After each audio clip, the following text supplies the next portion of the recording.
They never left. Row after row, white crosses carved into foreign soil, stretching beyond the horizon.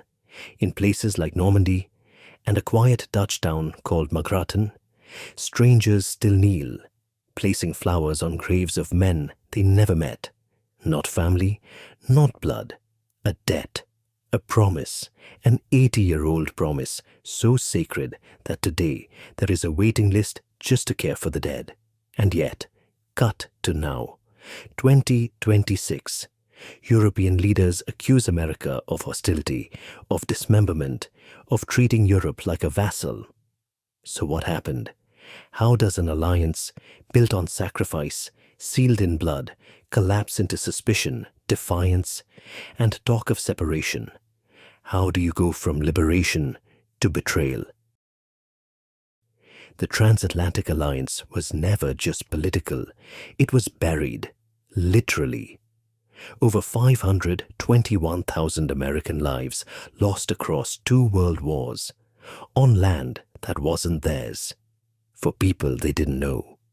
Cemeteries across Europe became more than burial grounds. They became something sacred, a kind of American civic religion, where soldiers weren't just fighters. They were crusaders for an idea that Europe must not fall again. And after the guns fell silent, America paid again, not in blood, but in money. The Marshall Plan, $13.3 billion then, over $150 billion in today's terms. 17 nations rebuilt, economies restarted, industries revived. But here's the truth. History softens. This wasn't just generosity, it was control. Every dollar came with conditions. Every nation had to match it and spend it under American oversight. $2 of influence for every one given. The system that built modern Europe was designed in Washington. Stakes. This wasn't aid. This was a contract, a bond meant to last generations, unbreakable, or so it seemed. But cracks began early. 1956, the Suez Crisis. Britain and France tried to reclaim empire, invading Egypt in secret. They didn't ask Washington. They didn't need permission. Until they did, because America turned on them. Financial pressure, currency collapse threats. And within days, Europe backed down, humiliated. The message was clear. The old empires were over, and America was now in charge. But resentment never left. Then came 1986, a terrorist attack in Berlin. America strikes back, air raids on Libya. But something shocking happens. France and Spain refuse access, close their skies, force American bombers into a massive detour, thousands of extra miles, fuel risks, mission risk. Why? Not because they opposed the strike, because they believed it wasn't strong enough. Allies, undermining allies, not out of peace, but ego.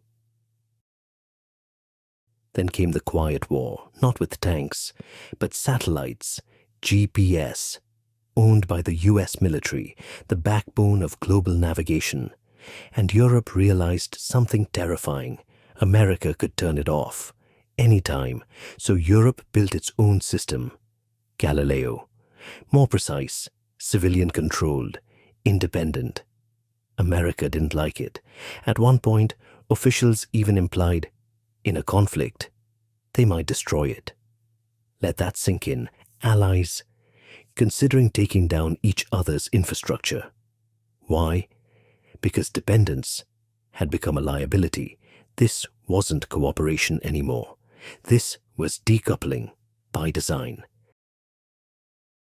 Then came the decision that shattered trust. Nord Stream 2, a pipeline straight from Russia into Germany. America warned them. So did Eastern Europe. This gives Moscow leverage. This makes you vulnerable. Germany ignored it, called it economic, practical, efficient. So while America funded Europe's defense, Europe funded its greatest threat And then, 2022, Russia invades Ukraine, and suddenly, the warnings weren't theoretical anymore. They were reality, and the damage already done. While Washington prepared for confrontation with China, Europe moved closer. A massive investment deal, billions flowing daily, trade reaching 2 billion euros every single day. At the same time, Europe tried to bypass US sanctions on Iran, building its own financial system, just to avoid American control, not secretly, openly, deliberately. This wasn't disagreement anymore. This was divergence. Europe wasn't aligning, it was repositioning, becoming something new, a third power between America and its rivals. And then, 2026, the breaking point, European leadership declares it openly. America is no longer reliable, no longer predictable, no longer trusted. A Greenland moment, a wake-up call. Europe must stand alone.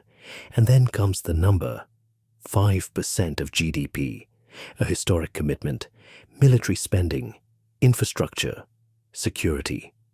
Not to support NATO, but to prepare for life without it. This is no longer alliance management. This is separation planning. At the same time, experts warn of something chilling, a scenario in Estonia, a small Russian incursion, fast, unmarked, undeniable, a test.